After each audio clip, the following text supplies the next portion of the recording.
So welcome everyone, I'm Philippa Jefferies and I'm here with Hans Christian Rudolph. And today we are talking to Jonathan Wood, CEO of C2 Cyber, about cybersecurity and attacks specifically on supply chains. So welcome, Jonathan. Thank you so much for joining us. Pleasure. Thanks for having me. Great. Would you like to start perhaps with just a quick introduction into your background and experience with supply chain security? Certainly. Before C2 Cyber, I was in the Navy as an engineer, and then I went to BT, the phone company, where I owned a lot of the delivery responsibility for accounts into bits of central government, UK and abroad. And that was in the time of Edward Snowden doing his party trick. And so he stole everything out of some of those places, and so part of the job was putting it all back together again, making sure it was less likely to happen in the future.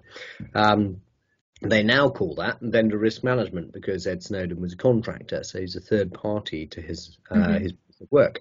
And at the same time, this is sort of 2015, 16, GDPR was a consultation. It had come out from the EU and national governments commenting on it, making changes. And then in 2018, it became legislation in the UK, Data Protection Act.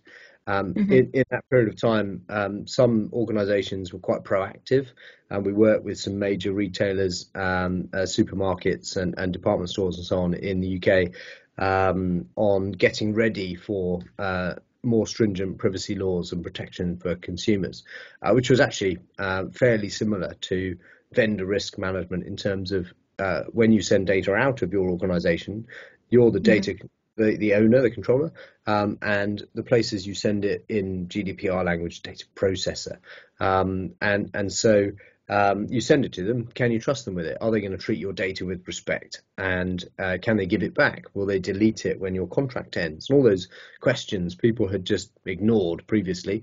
Now they were legally required to know the answer to those. And so we were helping with it. And that has grown arms and legs. It's now properly vendor risk management. It's a Gartner category. We were mentioned a couple of times in Gartner reports for being disruptive in the market, which is great.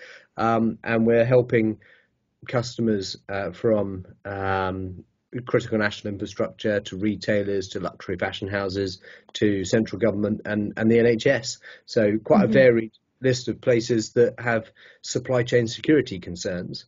The NHS had WannaCry, obviously, and they don't want that sort of thing to happen again. So they're busily securing where their data goes and who can access it while it's on their estate as well.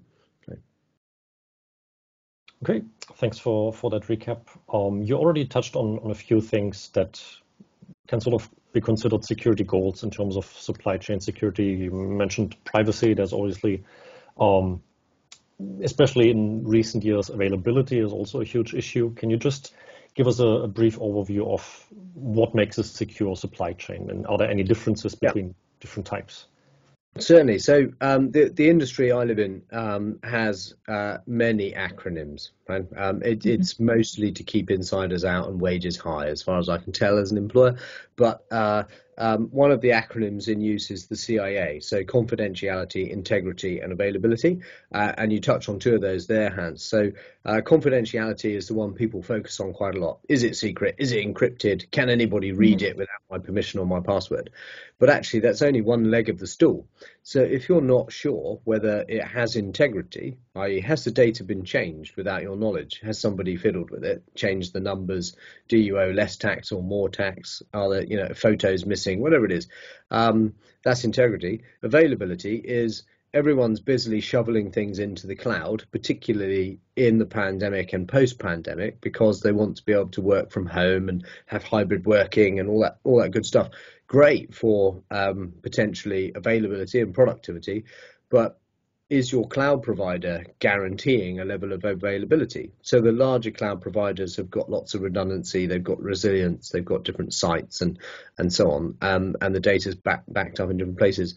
If you're going for a smaller cloud provider or a niche provider in a regulated industry, there are lots more niche cloud providers for finance and healthcare and other places with legislation. Do they have the availability? Do they have two sites more than 50 miles apart so that if one gets knocked over, your data is still available?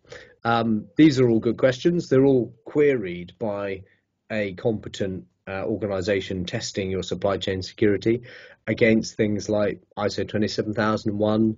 The NIST series in the US is very good for that. And for smaller organisations in the UK, the National Cybersecurity Centre, which was stood up by GCHQ to support businesses of all sizes, but they're phenomenally good at resources for small businesses. So should try that first.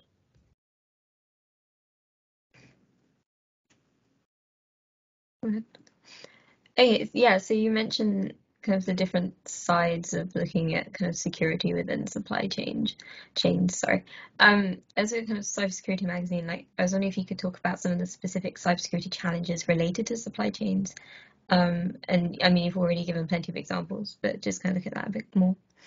Yeah, absolutely. So the way that we triage the inherent risk is based on the quantity of data. So what are you actually exchanging? What type of data is it? Is it PII, so personally identifiable information about employees or customers or fellow businesses, or is it your secret source? If you make something, food and beverage, and you've got a secret recipe, is that safe? Do you share it with distributors or manufacturers that are not in your organization?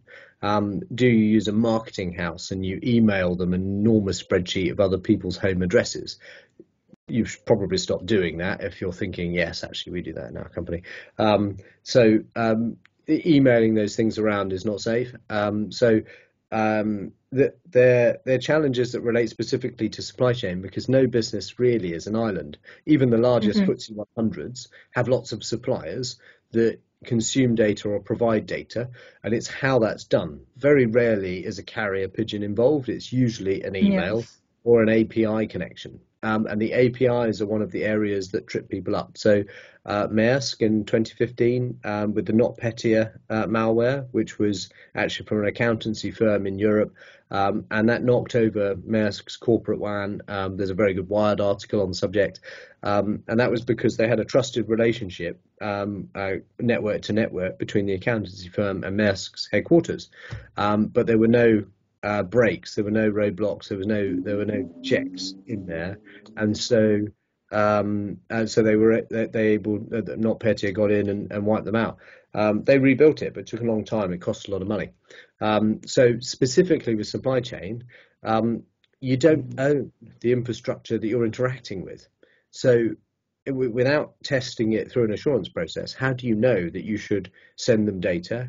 Can you demonstrate to the Information Commissioner in the UK and its international equivalents that you've taken steps to make sure that your customers' data is safe when you've sent it to a fulfillment warehouse or a marketeer or an external telecoms provider? And unless you've actually gone through that process, which is legally required under Data Protection Act, you're at risk if there's a breach. Yeah, definitely. And you kind of mentioned this a little bit before with increased regulation and the pandemic kind of changing the way businesses work a little bit.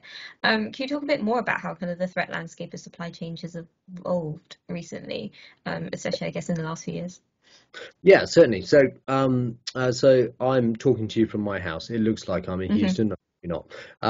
So I'm talking to you from my house, where I have third-party providers, like the person that keeps my office clean and tidy in my house. Do I know where that person comes from? Have they done a background check? All of a sudden, you've got a secure corporate headquarters in the City of London, completely empty, and 4,000 employees are working from home. You don't know who else is there. We had lots of examples where people earlier on in their careers are sat in shared apartments and things in London during lockdown. There's 5 or 6 girls and boys that graduated together. They've all rented a flat. They're all working in different companies, sometimes competing consultancies, and they're all sat at the same kitchen table doing a day's work. There are some problems with that idea, like confidentiality and client data and everything else, right? One person makes a coffee and sees somebody else's laptop, and they work for competing organizations. That's not okay. So how do you manage that? How do you test for that? It's very difficult. We had examples, particularly in banking, where traders have got either high frequency processes, they've got large amounts of hardware which they didn't take home with them on the first day of lockdown, and so They get home, they've never had a laptop because they're traders. So they've got 16 screens and they're doing arbitrage between 3 different continents. And that works much better when you're sat with your colleagues than when you're at your kitchen table with a MacBook. And so you go home, you still don't have a laptop. Your CIO has rung their hardware supplier first day of lockdown and says, please may I have 4,000 laptops. There's a big laugh from the other end because Shenzhen closed, right? So Shenzhen's not making any laptops. The CIO's not the first person to make the phone call. So the first person got 4,000 laptops. Nobody else did. So the CIO says, right, you've all got to use your own IT. Yeah, everyone here's got a domestic laptop. Please log in and start trading. Domestic laptops are not protected generally. There's no endpoint protection. There's no malware. There's no corporate layer of security around it. And so you can log into 365 and check email, but should you be trading large volumes of cash through your domestic MacBook whilst you sat at your kitchen table? People did, banks did this, like household names, because there was no other option. But that was in the pandemic. We're now 2 and a bit years past when that started. And so the maturity that's being required by the regulators is increasing. They're not accepting any of those excuses now. So people are starting to look at how do we enable hybrid working more effectively? How do we secure domestic? Do we give them licenses for anti-malware on the company for their home PCs? Do we make sure we've got enough VPN concentrators so they can all log in at the same time? None of that existed at the time. Everyone got caught by surprise, roughly. And so lots of work has been done. They're specific pandemic things, and I don't think the hybrid working piece is going away.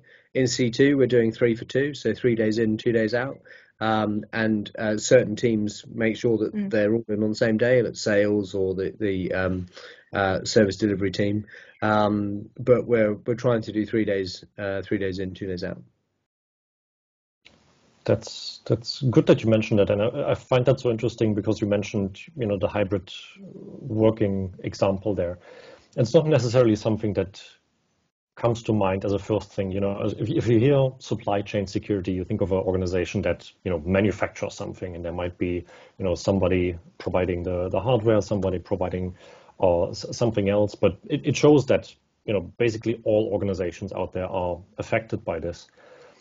Maybe before we're moving on to how do we deal with these risks, in your experience, how well are organizations aware that they might have a problem there?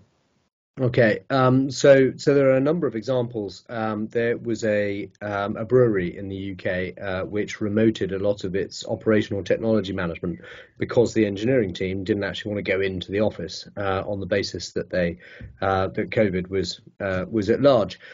In Florida, there was a water treatment works for a town where an engineer noticed all the dials creeping up on the chemicals being put in the water to make it safe. And actually, if that had not been fixed, the people in the town would have been very unwell, if not died, because of the amount of chemicals that had been dumped in. And that was because they were using TeamViewer, which is a fairly useful tool for operating someone else's PC remotely, laptop remotely. And they hadn't secured it. They'd use a generic password or no password, and for every water treatment purpose, they were using the same password. And the engineer was sat at home trying to manage this network during the pandemic, and that nearly caused fatalities. A very big problem. They caught it, which is very lucky and great. But that was about using technology that isn't designed for operating critical national infrastructure to manage remote sites. And that's where we can't get away from the fact that a lot of what we do, services is arguably slightly different, but the services often support manufacturing and utilities and transport and other infrastructure, where you can't simply decide to do it from home because it's a factory or it's a river. It's a river authority or a water treatment plant, and they're the areas where a lot more work needs to be done. Hybrid working is tough if you run a food production site. So. Do you think this is something that's improving within organizations, of this kind of awareness of security issues with not just hybrid working, but supply chains in general? Yes, I think awareness is improving. I think there are lots of information security people worrying at night when it's dark about is it going to be okay tomorrow, because there wasn't an immediate uplift in budget for cybersecurity and information security in the supply chain and in their own organizations because of the pandemic. If anything, it was more a let's pause everything and all the programs because we're not sure financially how this is going to pan out. Yeah. So lots of places paused lots of projects. That's starting to change now. We're seeing a lot more activity in our industry in risk analytics, and so that's good. A lot of it's going towards ESG and sustainability. And so a view taken here is that how you treat your supply chain and your information and your data assets is actually a part of G for governance. So if your environmental and the social aspects of how you measure a company's performance in G, it's about shareholders and voting and how well is the business run. Part of governance is how do you treat your data, and so we're moving more towards analysing cybersecurity and information assurance as part of G for ESG. Now that already leads us a little bit towards, what do we do now that we realize we have a problem? Already said it, awareness is probably the first step, realizing that you have an issue there. Now, what maybe in general would you recommend to secure supply chains? Is there any sort of generic advice that sort of applies across? Yeah, so the first piece is to evaluate what your business does. So if you are a luxury fashion house, why would you do it yourself? And if you run a plumbing organization and you've got lots of frontline field force and you've got a head office, your expertise is in heating or water treatment or whatever it is. It isn't in vendor risk management and information assurance. So I would venture you either go to a consultancy or you buy some online stuff, or you go to a managed service.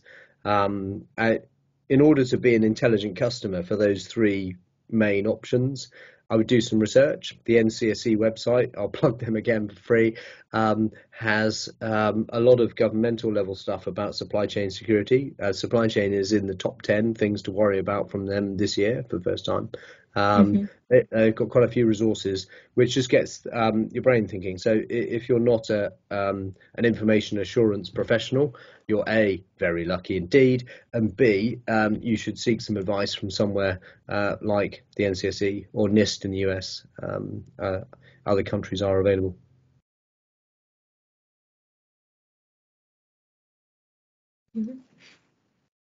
Okay, and kind of, could you go perhaps a bit more specifically then about kind of direct actions people can take beyond kind of seeking outside help? Yeah, so internally, many places are already on the cloud. They're using Google or Microsoft 365 predominantly. Yeah. There are other services available, of course, but if you're on one of those two, there are lots of tools built in that can help you assess your security, and data leakage prevention tools that you should turn on. Lots of places that we work with pay for all this stuff, but they haven't configured it, or they haven't turned it on. So multi-factor authentication is a good one. So if somebody's guessed or stolen your password, it's completely useless if they also need a 6-digit code from your telephone. Whether that's by text message, which is less secure, or one of the apps that generates random numbers. All of those add a layer of difficulty, which means it's a bit like if you've parked your car in a car park and you've left the windows down and 50 quid on the passenger seat, it's more likely you're going to lose the £50 than the person that's put the alarm on and rolled the windows up, right? Because they get to choose the easy option. And so just make it hard for the person that wants to try and steal your data. Ask the questions of your suppliers. Do not email personal data. Don't email spreadsheets. Yeah. Do not rely on Microsoft's built-in 5-digit password. Put it in a folder and share the folder remotely, which forces them through your own multi-factor authentication. So they log in as a guest to your network and they withdraw the file. There are secure file transfer programs out there as well. All that stuff is available, and you don't need to be an information assurance person, expert, SME to use. You're probably already paying for them in most cases. Just got to turn them on, and that will make a big difference. Oh, actually, may I add one more? Sorry, Hans. Sure. Password managers make a big difference as well. Yeah. So there are loads. I use a specific one, but there are others available, and they make a big difference because you're not relying on remembering a short password, the name of your dog, because you want to access something on your phone and your laptop. All of these things work across your devices. Might cost you a few pounds a month, but I think it's probably worth it. Definitely. So these are already some good pointers to what individual organizations, those employees in these organizations can do. Yep. Are there challenges that sort of require a more combined effort? I'm thinking you mentioned earlier water treatment, these kinds of utilities. These are not specific to a certain location. I imagine companies around the world are facing these issues. To what extent is it up to, say, regulators, say, in industry standard groups to sort of address some of those challenges as well? I think it's inevitable that the regulator will take an interest and regulate things. If I was in a specific industry, water treatment, for example, one of the best ways to make sure that the regulation reflects how you actually are able to deliver in your business is to lead from the front. So if you actually look at this from a proactive perspective, the regulator is going to say thank you if you deliver a bundle of suggested regulations that the industry is able to implement and actually came up with themselves, rather than the industry being regulated. So the regulator is there to partner with industry, not simply to keep score and administer punishment. It's about making the industry better for the consumer or the organization that benefits from their work. So water treatment, financial services, everywhere, if you leave it to the regulator to come up with the rules, you're not going to like all of them. So it's much better to collaborate around that. One of the key things that we do in C2 is we're collaborative with the supply chain rather than punitive, because everybody is on a cybersecurity information assurance journey. If someone sat there listening to this thinking, don't worry, I've got it all sewn up, I'm afraid you're probably wrong. And if you're completely right today, in 3 months' time, some zero day will come out and you will then be wrong. So we're all on this journey, and it's much better if we share and collaborate. There are some good tools like CISP, which is a government-run collaboration for professionals in cybersecurity to share things that they've seen and problems and solve stuff. That's quite deep, quite technical. But some of the groups, so the franchise associations, the Federation for Small Businesses, and so on, they're all trying to help their members become more aware of this and learn more from each other. And I think that's the key piece. If everyone thinks, don't worry, I'm okay, that's not going to raise all the boats and then lose. So you don't rely on the regulator to give you the rules, because the front line are the ones that will come up with better rules. Got it. Okay. And that's not just specific to supply chains, right? That's cybersecurity, I guess, in general, and awareness. Yeah, absolutely. So supply chain is only part of where you're running some risks. You've got your own business, you've got fleets and field forces, and then fourth and fifth parties that are part of your supply chain, but they're also partners. Some of these organizations are much bigger than you. It might be a supplier, but they're also much bigger, and they've got many customers seeing the same thing. You may as well collaborate and join in. Okay. And kind of moving on from that note of collaboration, but are there kind of limits to what an individual organization can do to mitigate these problems? Because you say there's a part of supply chains is having these trusted relationships with people outside of your organization. So is there kind of a limit to that? There's always a balance, Philippa, between making your organization run really fast, so taking all the brakes off, taking away all the safety and security, and locking it down so tight that you can't do any work and no customer can benefit from your wisdom, right? And so somewhere in there is a balance which enables you to generate more money than you spend, i.e., make a profit. It's a dirty word, but we've got to do it, and that people are safe enough. So there is a balance. There is also a finite limit. Small businesses, SMEs, there are loads of resources out there to rely on. Do they know they're there? Do they know how they interact with that stuff? And is it a bit daunting? Yes, I would venture it probably is. I'm an information security geek, and even now I look at some things and think I can't implement that. Not in my business. And there's just over 30 of us. So if you're in a very small business, where'd you go? And those advisories, advice centres are about, particularly in the UK, we're getting quite good at that. If anybody gets stuck, just email me, and I'll point you in the right direction. Okay. And kind of as we're coming to the end, that's quite a nice kind of point to end on, but do you want to just talk a little bit about further resources and kind of places people can go if they want to know more about supply chain security? Yeah, absolutely. The vendor risk management supply chain piece, if you're a corporate and you've got access to Gartner, there are some good reports on there. I've specifically searched for the ones that say C2 cyber in them, but that's just me. If I was a smaller business without access to Gartner's reporting, I would go to places like the NCSE, the government website on the government cybersecurity strategy, which was launched earlier on in the year. That takes us from this year to 2030, I think, and that's got lots of resources in it. There are how-to guides on the NCSE website, and those professional associations as well. If anybody needs a particular pointer, then please just email me. I'm assuming you can put details and things in on a slide or similar. I can do that. And I'll reply, or one of my team will. Okay, fantastic. We're kind of coming to the end of our time, but unless anybody has any kind of points they want to end on. Nothing from me. Okay. I think that was a good great. point to end on. Thank you. Thank you both so much for joining me, especially Jonathan. Thank you so much for very interesting and kind of insightful conversation here. Yeah, delighted. Thank you, Jonathan.